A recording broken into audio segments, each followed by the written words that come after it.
Good afternoon, students. Today's topic is hydride of the 15 group elements. मैंने 15 group element में पहले बताया आपको नाइट्रोजन, फास्फोरस, आर्सेनिक, एंटीमनी और बिस्मथ। आज इसके हम बताएंगे आपको हाइड्राइड। जैसे नाइट्रोजन का हाइड्राइड है NH3 जिसको अमोनिया कहते हैं, फास्फोरस का हाइड्राइड है फॉस्फीन PH3, आर्सेनिक का हाइड्राइड है आर्सिन और एंटीमनी का हाइड्राइड है बेटे एंटीविन और बिस्मथ का हाइड्राइड है बिस्मुथीन।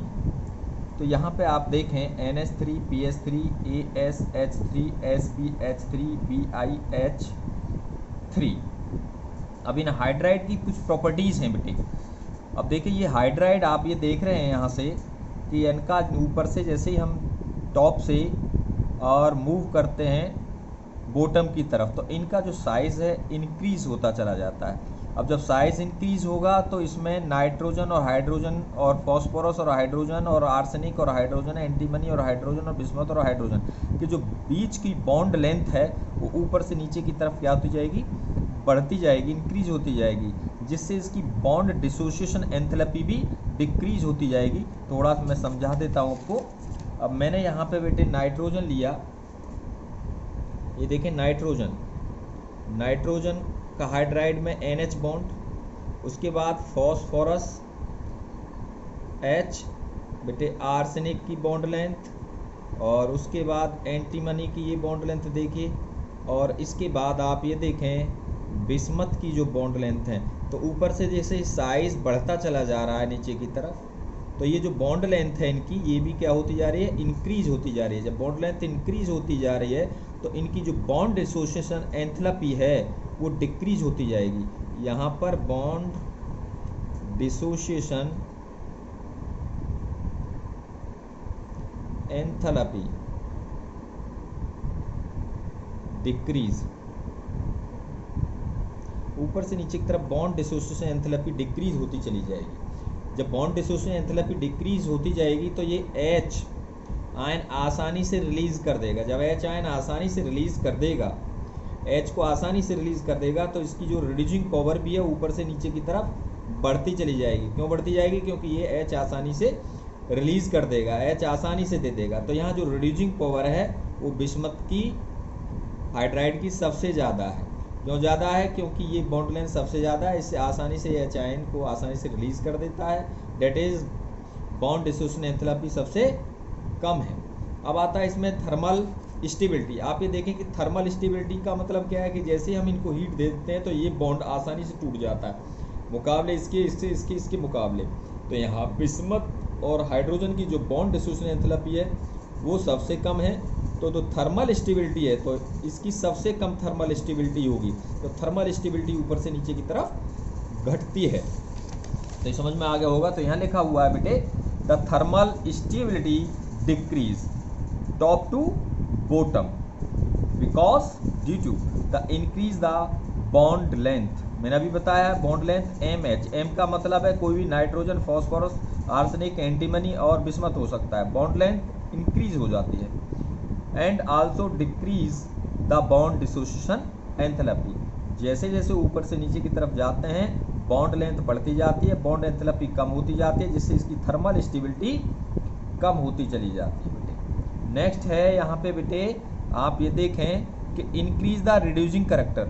ऊपर से नीचे की तरफ जब जाते हैं तो इनका जो रिड्यूसिंग करेक्टर है, ये हाइड्राइड का जो रिड्यूसिंग करेक्टर है वो बढ़ जाता है क्योंकि it has the capacity to give the H because the bismuth and hydrogen bond length is more than other, that is the bond dissociation enthalpy is very less the other hydride, so it can easily the H to the other element or the compounds. So the bismuth hydride has the more reducing characters. लिखा हुआ है कि increase the reducing character due to increase the bond length or the dissociation enthalpy, the tendency to give the hydrogen from top to bottom. जैसे ही हम ऊपर से नीचे की तरफ जाते हैं तो इनकी हाइड्रोजन देने की जो कैपेसिटी है वो बढ़ती जाती है, क्योंकि इनकी बॉन्ड डिसोसिएशन एंथैल्पी क्या है, ऊपर से नीचे की तरफ कम होती चली जाती है बेटे। अब नेक्स्ट है, देखो लिखा हुआ है थर्मल स्टेबिलिटी। थर्मल स्टेबिलिटी देखो यहाँ पे NH3 की सबसे ज़्यादा है, आसानी से ये नहीं टूटेगा NH बॉन्ड। इससे कम PS3 की है, इससे कम इसकी है, इससे कम इसकी है, इससे कम इसकी है। तो सबसे कम थर्मल स्टेबिलिटी किसकी है, बिस्मथ हाइड्राइड की है। क्यों है सबसे कम इसकी, क्योंकि इसमें Bi और H की जो बॉन्ड लेंथ है, Bi और H की बॉन्ड लेंथ सबसे ज़्यादा है, that is bond dissociation enthalpy इसकी सबसे कम है, इसलिए ऊपर से नीचे की तरफ जाने पर बॉन्ड थर्मल स्टेबिलिटी डिक्रीज होती है। नेक्स्ट है बेटा reducing character. Increase the reducing character from top to bottom. ऊपर से नीचे की तरफ जाने पर इनका जो है हाइड्राइड का रिड्यूसिंग करेक्टर बढ़ जाता है, due to increase the bond length and due to give the hydrogen. Next है बेटे बेसिक करेक्टर। बेसिक करेक्टर क्या है, decrease to the top to bottom. ऊपर से नीचे की तरफ बेसिक करेक्टर घटता चला जाता है। Here the nitrogen is the more Lewis base because its the size is small, so the electron density of the nitrogen is more, so the repulsion force among the electron is more, so it can lose the electron easily, so it is the strong base। बेटे यहाँ देखें आप, देखिए NH3 है ये, और ये क्या है PS3 है। देखो इसका साइज छोटा है यहाँ नाइट्रोजन का यहाँ पे साइज छोटा है और इसका साइज बड़ा है फॉस्फोरस का। तो यहाँ पे ये देखें कि यहाँ पे जो लोन पेयर इलेक्ट्रॉन है, यहाँ पर इलेक्ट्रॉन जब साइज बड़ा है तो इलेक्ट्रॉन डेंसिटी यहाँ कम है, यहाँ साइज छोटा है तो इलेक्ट्रॉन डेंसिटी ज़्यादा है। तो यहाँ पर इलेक्ट्रॉन के बीच में रिपल्सन ज़्यादा होगा, और ज़्यादा रिपल्सन होगा तो ये नाइट्रोजन आसानी से इलेक्ट्रॉन क्या कर सकता है, डोनेट कर सकता है, आसानी से इलेक्ट्रॉन लोन पेयर को डोनेट कर सकता है, इसीलिए मोर बेसिक करेक्टर है than the PS3, AS3, SbS3 and BiH3। Next है बेटे इनके मेल्टिंग पॉइंट। मेल्टिंग पॉइंट आप ये देखें कि यहाँ पर NH3 का मेल्टिंग पॉइंट PS3 से ज़्यादा है। उसके बाद यहाँ देखें कि जब PS3 से और बिस्मथ के हाइड्राइड तक फिर मेल्टिंग पॉइंट क्या होता चला जाता है, बॉइलिंग पॉइंट मेल्टिंग पॉइंट बढ़ता चला जाता है। आप यहाँ देख रहे हैं कि पहले तो नाइट्रोजन से फॉस्फोरस तक बढ़ना चाहिए इनका मेल्टिंग पॉइंट, लेकिन क्या हो रहा है, यहाँ तक घट रहा है। फिर उसके बाद क्या होता है, फॉस्फीन से बिस्मुथीन तक बढ़ता चला जाता है। इसका रीज़न क्या है, इसमें देखें बेटे, देखो नाइट्रोजन की इलेक्ट्रोनेगेटिविटी ज़्यादा होने की वजह से नाइट्रोजन हाइड्रोजन बॉन्ड बना लेता है, जिसका मेल्टिंग और बॉइलिंग पॉइंट इसका ज़्यादा होता है। फिर फॉस्फीन से बिस्मथ तक ये बढ़ता चला जाता है। क्यों बढ़ता चला जाता है, क्योंकि बेटे इनमें वान डेर वाल्स फोर्स बढ़ते चले जाते हैं, इसलिए इनका मेल्टिंग पॉइंट फॉस्फोरस हाइड्राइड से बिस्मथ हाइड्राइड तक बढ़ता चला जाता है। तो आप क्वेश्चन यहाँ आ सकता है कि नाइट्रोजन हाइड्राइड का melting point boiling point phosphine से ज़्यादा है, लेकिन उसके बाद फॉस्फीन के बाद बिस्मुथीन तक ये मेल्टिंग बॉइलिंग पॉइंट बढ़ते चले जाते हैं। तो इसका आंसर ये है कि यहाँ नाइट्रोजन की इलेक्ट्रोनेगेटिविटी ज़्यादा होने की वजह से it has the hydrogen bond, so ammonia has the more melting point and boiling point other hydride. थोड़ा समझ लें बेटे, इसको समझा देता हूँ।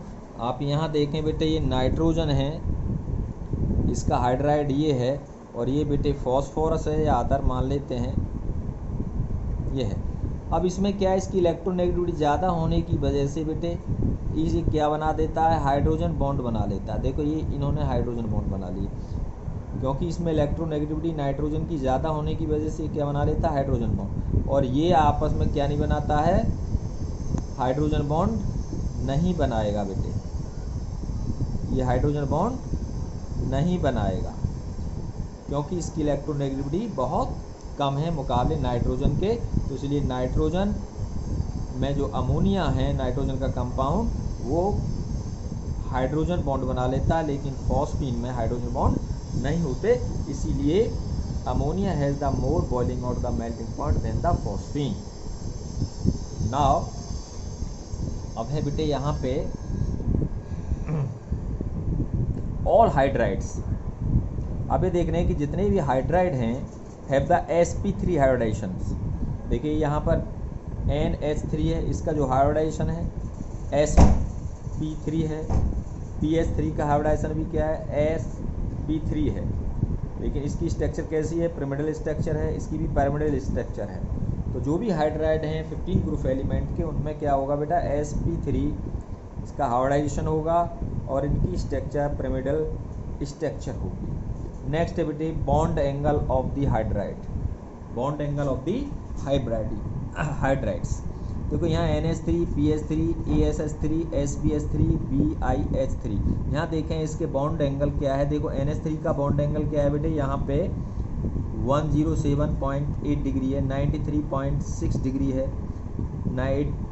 91.8 डिग्री है, 91.3 डिग्री है। अब तो आप ये देख रहे हैं कि जैसे जैसे इसका साइज बढ़ता जा रहा है, जैसे जैसे इसकी इलेक्ट्रोनेगेटिविटी घटती जा रही है, इनका बॉन्ड एंगल क्या होता जा रहा है बेटे, घटता हुआ चला जा रहा है। तो यहाँ पर आप ये देखें कि NH3, PH3, AH3, SBH3, BIH3, तो यहाँ से जैसे ही हम ऊपर से टॉप टू बॉटम जाते हैं तो हाइड्राइड का बॉन्ड एंगल घटता हुआ चला जाता है।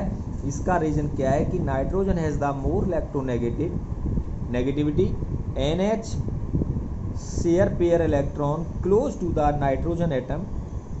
देखो यहाँ पे देखो ये नाइट्रोजन है, नाइट्रोजन की इलेक्ट्रोनेगेटिविटी ज़्यादा है, तो ये जो शेयर पेयर इलेक्ट्रॉन है ये नाइट्रोजन के क्या चला जाता है, क्लोज चला जाता है, जिससे इन दोनों के बीच क्या है बेटे, रिपल्सन फोर्स बढ़ जाता है। रिपल्सन फोर्स बढ़ने की वजह से इसका एंगल क्या है, ज़्यादा है। अब आगे बढ़ते हैं। So the repulsion force between the lone pair और बॉन्ड पेयर, लोन पेयर ये हैं और बॉन्ड पेयर हैं, इनके बीच रिपल्सन फोर्स अधिक होने की वजह से इसका एंगल नाइट्रोजन अमोनिया का ज़्यादा है मुकाबले PH3, AH3 और SBH3 और BIH3। It has the more bond angle than the others ammonia. In the PH3 share pair electron and lone pair electron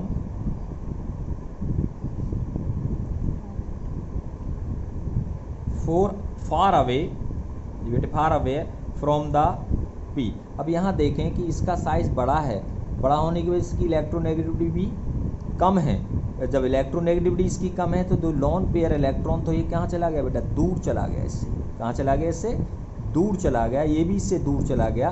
तो इन दोनों के बीच में रिपल्सन फोर्स क्या हो गया, कम हो गया। जब रिपल्सन फोर्स कम हो गया तो ये बॉन्ड एंगल भी क्या हो गया बेटे, कम हो गया। इसलिए जब हम ऊपर से नीचे की तरफ जाते हैं तो द साइज घटने की वजह से, इलेक्ट्रोनेगेटिविटी घटने की वजह से, कम होने की वजह से इनके जो हाइड्राइड का जो बॉन्ड एंगल है वो भी क्या होता चला जाता है, डिक्रीज होता हुआ चला जाता है बेटे। तो बेटे नेक्स्ट वीडियो में दूंगा आपको oxide of the 15 group element. Thank you.